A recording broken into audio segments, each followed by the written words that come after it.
in the convoluted corridors of hip-hop culture, where the reverberations of street credibility and lyrical authenticity echo through the minds of fans and artists alike, we now find ourselves in an era where the lines between right and wrong have blurred to an almost indistinguishable hedge.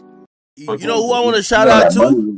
Hey, man. Boston Richie, man. They was trying to get him out of the game with a snitching, and he came back with a joint to love him and back on, man. Stop playing with me. Yo, that song helped me. That song helped me. I left the allegations alone after I heard that. No lie, act. If he never got that bad stain on his name at that moment, he possibly would be like one of the top. He's hard. No, Yeah, he alright. Does anybody know where the Boston came from, though? Yeah, that from Florida. Should it be Florida Richie? Nah, it's a name Boston Richie. That's like famous in Florida. Street, man. When that is that? Have you ever heard that? Help me at the club. We talking about the same person? Or is it another Boston Richie? Hey, have you ever heard "Help Me at the Club" before? You ever see how everybody reacts to that song when you hear "Help Me at the Club"?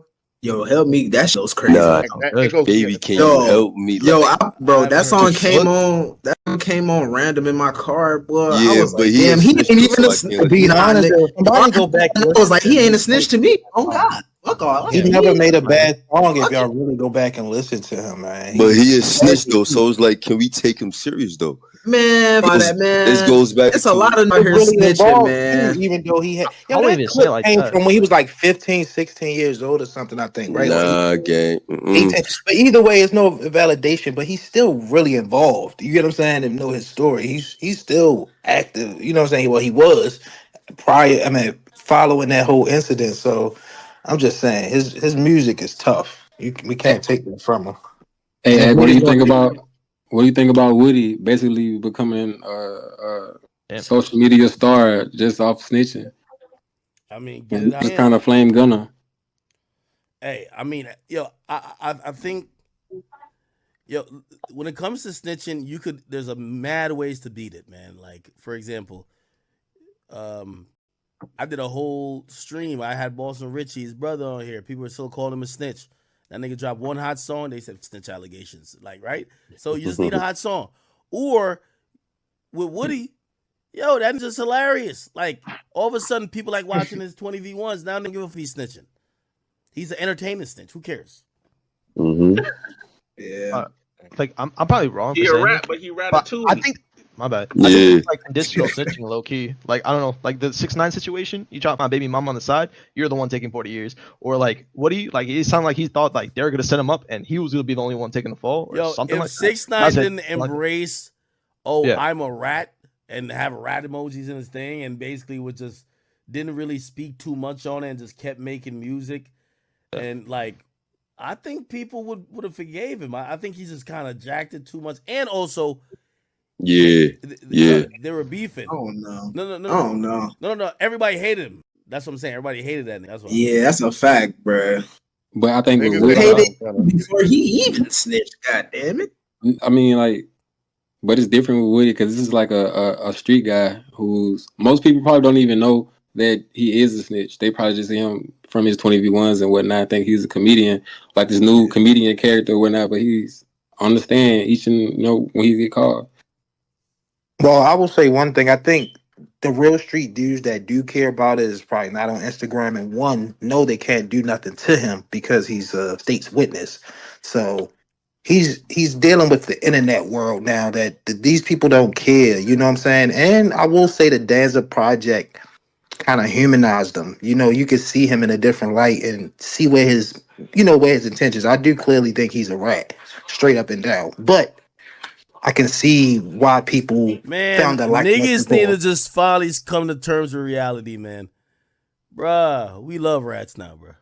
We do. Honestly, we really do. But look, Woody's situation, since Woody's not a rapper, I think Woody fame is going to die down quickly, right? But I think Act Point was true though, right? Like if you a rapper and you snitch or whatnot, all you need is a fit.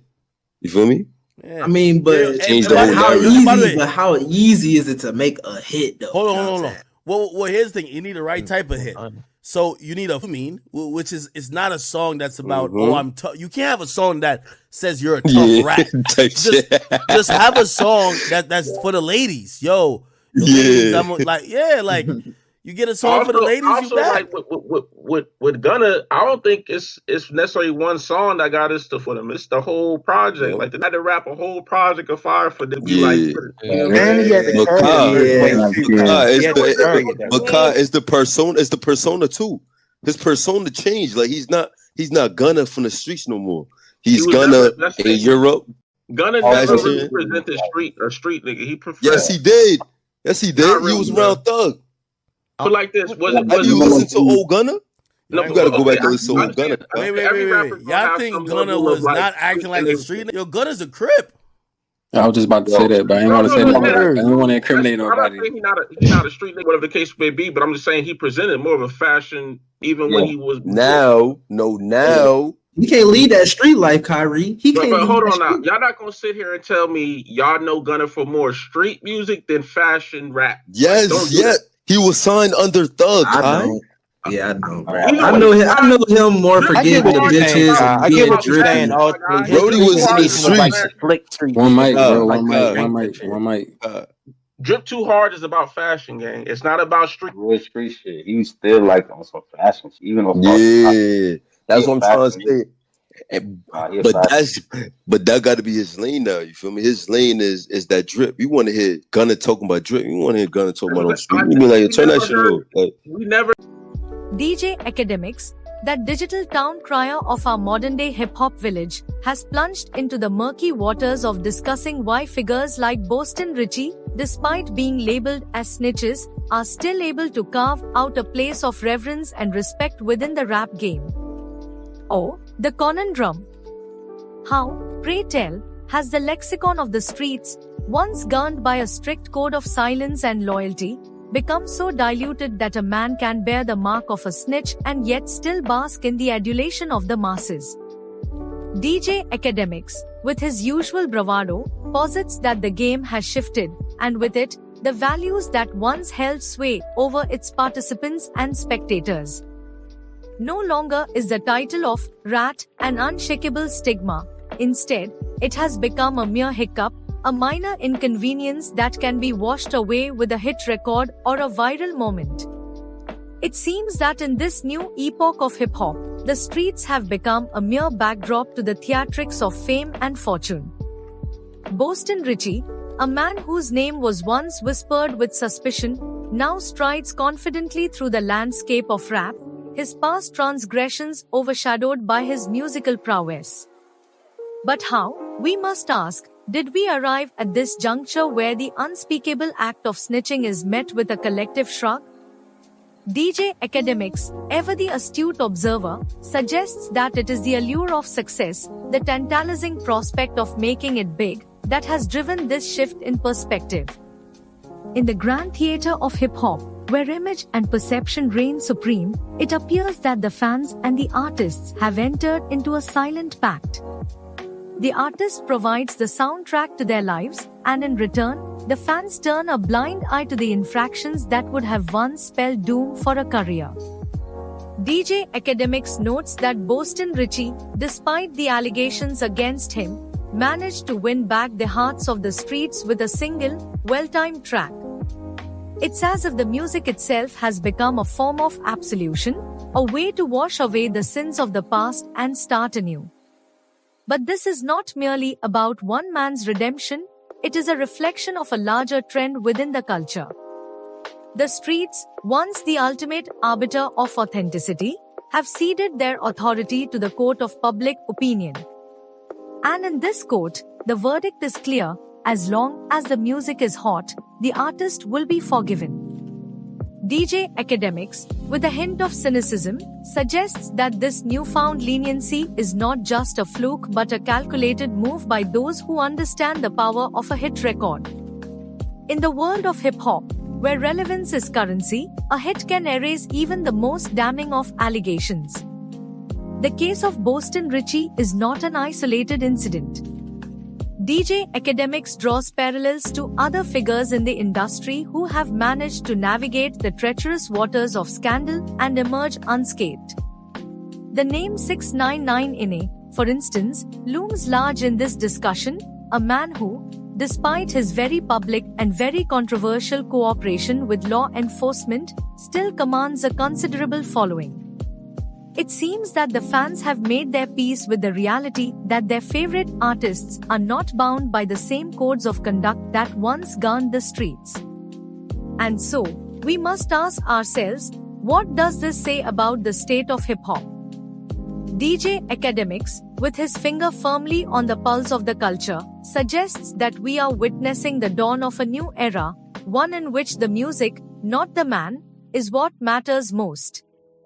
In this era, the concept of street credibility has been replaced by something far more ephemeral, the ability to stay relevant in an ever-changing landscape. Yet, this raises another question. If the fans no longer care about the artist's past, what does this mean for the future of hip-hop? DJ Akademiks hints that this may be a double-edged sword. On the one hand, it allows for a more inclusive and diverse range of voices within the genre. On the other hand, it risks diluting the very essence of what made hip-hop such a powerful force to begin with, the authenticity and rawness that came from living the life you rapped about. As we ponder this, DJ Akademiks reminds us that the world of hip-hop has always been one of contradictions.